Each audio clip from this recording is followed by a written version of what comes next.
students and parents. We're going to have a discussion with ChatGPT. Yes, a actual discussion. ChatGPT now has the ability to speak to us, and it is pretty amazing. So I'm going to interview ChatGPT as I would a human being, realizing that it is not human. We are not taking our cues from AI in terms of decision making where we're going, but in terms of interaction, I want to show you how lifelike it is, and at the same time, how we can interact with it. We're going to talk about how we can use AI effectively in education. I'm going to talk directly to students about their work, plagiarism, and also just understanding critical thinking. And we're going to also ask ChatGPT some of these questions, and I think you're going to be fascinated with the results. Let's go. Hello there. I am here with ChatGPT, but this is a slightly different version of ChatGPT. And today I have asked ChatGPT to join us for an interview and to talk a little bit about AI as it relates to education. Hello, it's great to be part of your interview. Discussing how AI relates to education is a fascinating and important topic. I'm here to provide insights and answer any questions you might have. Feel free to start with your queries whenever you're ready. Awesome. Okay. Well, why don't we start off by first tell me about how you were created and what you can be used for. I was created by OpenAI as a large language model based on the GPT-4 architecture. My design involves training on a vast data set of text from the internet, which includes books, websites, and other written material. This training helps me understand and generate human-like text responses. In education, I can be used for various purposes. I assist with research, explaining complex topics, offering writing tips, and even helping generate creative ideas for projects. I'm a tool that students and educators can use to enhance learning, provide supplementary information, and explore new educational methods. My role is to support and enrich the educational experience, not replace traditional methods or the invaluable human element in teaching. Right, so let's dig into that a little bit more deeply.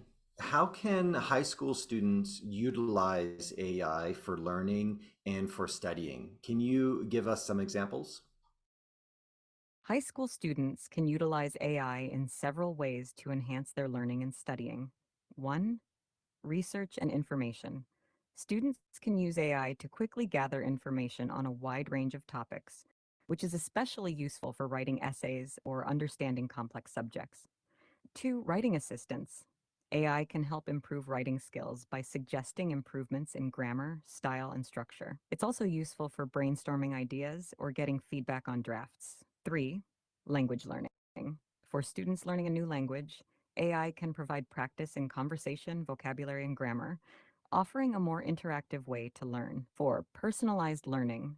AI can adapt to each student's learning style and pace, providing personalized resources and exercises to strengthen their understanding in various subjects. 5. Problem solving.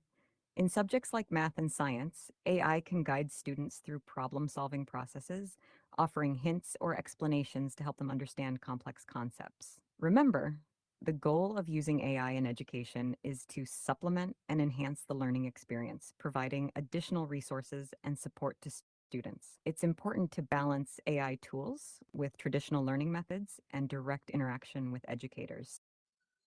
If I am a student in grade 10 taking social studies, can you help me study for a specific test? If so, how would you do that?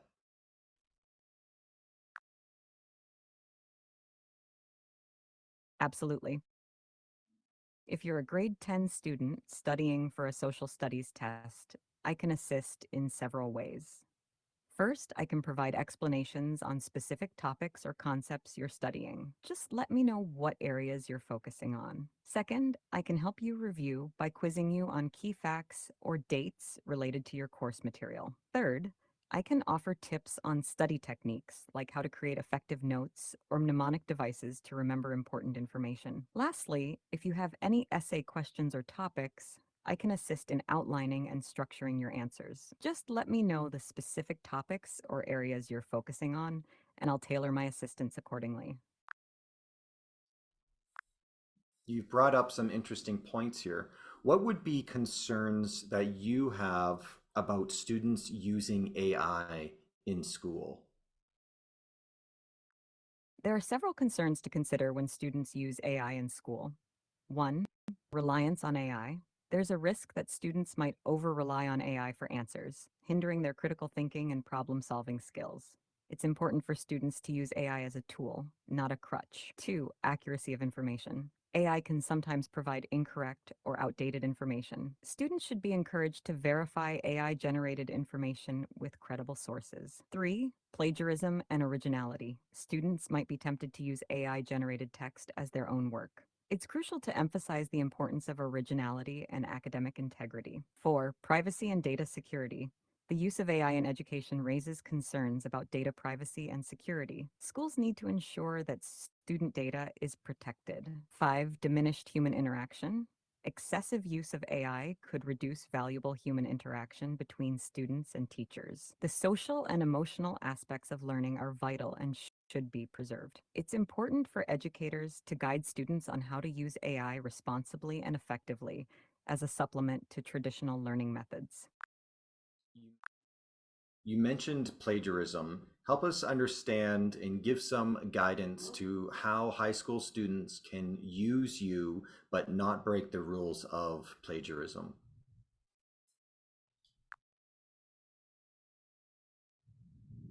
Certainly, high school students can use AI responsibly and avoid plagiarism by following these guidelines. 1. Understand AI's role. Recognize that AI is a tool for assistance and inspiration, not a source for direct submission. Use the information provided as a starting point for your own work. 2. Paraphrase and interpret. When AI provides information, don't copy it verbatim. Instead, read it, understand it, and put it into your own words. This practice helps deepen your understanding and ensures originality. 3. Cite sources. If you use specific facts or figures provided by AI, find the original source of that information and cite it appropriately in your work. 4. Develop critical thinking. Use AI to explore different perspectives or ideas, but make your own analysis and conclusions. This encourages critical thinking and academic integrity. 5. Consult teachers. If unsure about using AI generated content, it's a good idea to discuss it with your teacher. They can provide guidance on what is acceptable. Remember, the goal of using AI in education is to enhance learning, not to bypass the effort and understanding required to master a subject. Wow, pretty incredible. Being able to articulate the use of AI for enhancement. And really, that's what we're talking about here. Being able to pull information together all across the internet and have a system like ChatGPT to be able to help synthesize that. But even ChatGPT itself says, you can't rely on me because I might be wrong. And that's because it's pulling from human data. So everything that ChatGPT is doing is pulling from a human creation. So it's not creating something new, it's actually just synthesizing something old. And so it's important that we're paying attention to that. But I really liked how it's this understanding of how to enhance our thinking.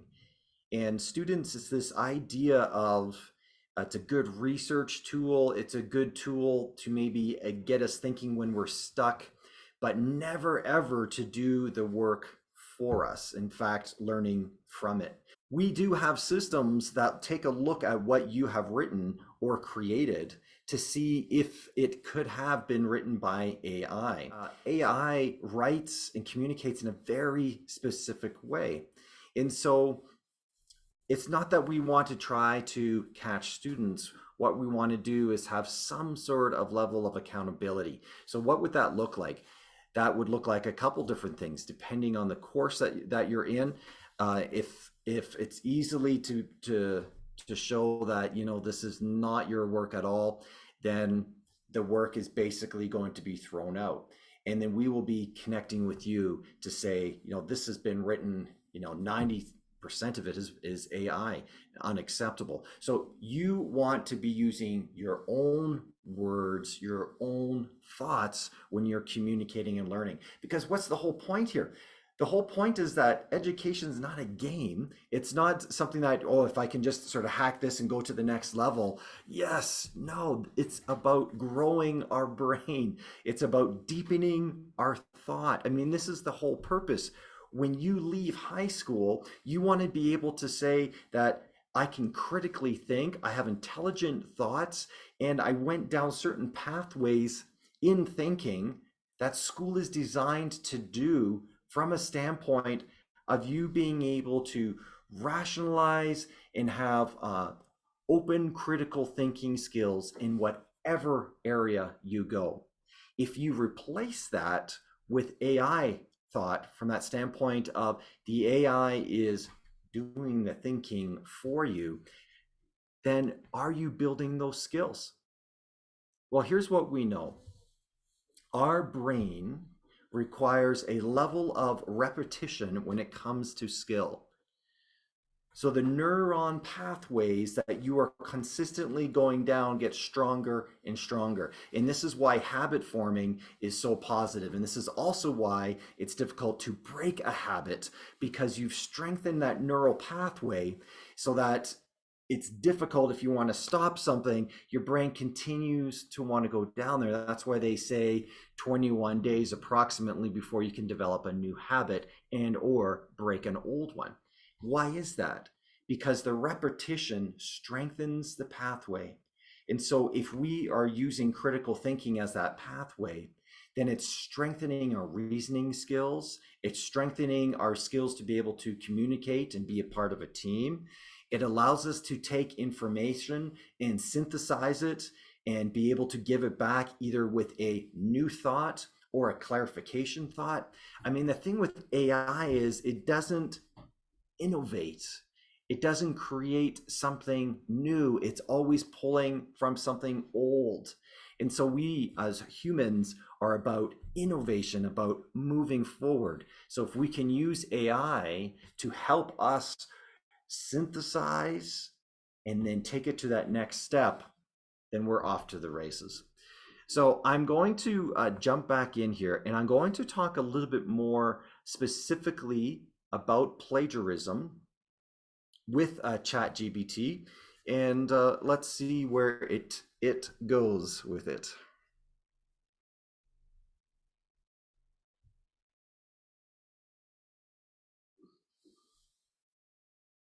I want you to talk a little bit more about plagiarism and help us understand that from a standpoint of AI and also from a standpoint of what teachers can do to help students use AI appropriately.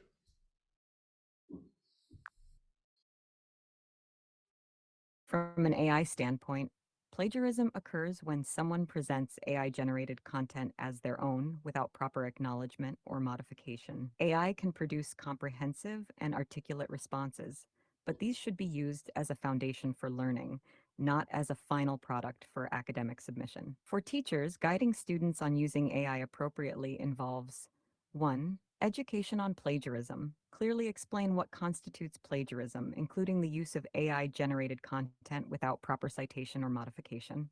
2. Teaching responsible AI use. Show students how to use AI as a learning aid for researching, understanding concepts, and generating ideas, while emphasizing the importance of their own input and analysis. 3. Encouraging critical thinking. Encourage students to critically evaluate AI responses, question their accuracy, and use them to supplement their own thoughts and research. 4. Monitoring assignments. Teachers can use plagiarism detection tools to check the originality of students' work and ensure AI-generated content isn't being used improperly. 5. Assigning creative and personalized tasks. Design assignments that require personal reflection, critical thinking, or unique perspectives which are less likely to be replicated by AI. The key is to integrate AI as a tool that enhances the educational process, encouraging students to develop their own ideas and skills while understanding and respecting academic integrity principles. Okay, really interesting things there, right? Now, keep in mind, where did ChatGPT get this information from? Human creators, right, across the internet, as it's synthesizing information, is coming back saying, here's how we can use AI. So this is not as if a robot is telling us, here's how you use me appropriately with its own thoughts, right? This is not the movies, this is not sci-fi. So it is taking information that we created as humans and pulling it together. But that being said, some very good points in there. So teachers are going to be talking with you more about how to use AI appropriately. This is a large language model, but there's also AIs around photo creation, photo editing, things like that, slide creation. And so there's lots of different ways that we can use AI to enhance our learning. And teachers will talk to you about those things. Also, that discussion piece around is what is the level of when we say now this is plagiarism. And so I want you students to be very careful when you're working on projects, when you're working on essays and responses, to use tools that help maybe edit or enhance, but certainly not to replace thought. I mean, even when I went to school, and this is before AI, and I hate to say it, is I was in elementary school, middle school, when the Apple computer was released. Okay, and I remember we had two computers in our library, and it was pretty incredible. So that being said, here's why I bring that up. Even in grade 8, we were taught to have 3 levels of editing, right? So we write our draft, then we edit our draft, definitely, but we also ask a friend, an elbow partner to edit the draft. And so they read through, they circle some things that can be fixed, they challenge thought, or they just say, like, this doesn't make sense, you need to go back and try this again, things like that. But we outsourced, right? And then we brought it back, and then we did our final creation. So we have lots of tools technology wise that can do the same thing for us. We write, it can now give us feedback on what works, what doesn't work. Okay, the difference there is you make the fix, because when you go back to rewrite or communicate again in a similar fashion, you're going to be better at it. And the more times you do it, the better that you will get. You're literally building your intelligence. If we ask ChatGPT to edit it and make changes in there from a standpoint of thought, and then submit that, it's not yours. It's not your thought. It's theirs. So this is a nuance that is going to either help you as a student do really well educationally and keep moving forward, or it's going to start slowing you down as you are self-creating gaps in learning because you didn't actually learn it if a computer did it for you. And so then as you move forward and you encounter the exact same process, now you're stuck and you have to go and maybe ask it again. And then you keep going back to higher level of education then where you get to a point where now you're in trouble because you haven't actually practiced that communication and thinking skill. And we don't want that for you because we know what some things are coming in your future and you need that thinking skill. So at Summit Trails Online, here's how we want to help you out. We want to teach you how to use AI so you're really great at it, but also that it really enhances your learning. And then you're going to be going from here to here because of that added resource. We have some models that don't require you to sign in. So those things will be coming forward so that our privacy is protected because that's very important as well. And it's going to take us some time to get there, students. So you're going to see various videos coming out on AI, and realize that this is a bit of a moving target, but we'll get there. There'll be some policies or procedures coming out as well to give us some guidance educationally. But for now, you can see where we're headed. And so I just want to start off by saying here's the first look of how to use AI appropriately, how teachers and education can step into this confidently from a standpoint of realizing what learning is and helping AI enhance that, and for you as a student moving forward. Okay, thanks so much for joining me in this first discussion of AI with many more to come, students. We'll talk to you again.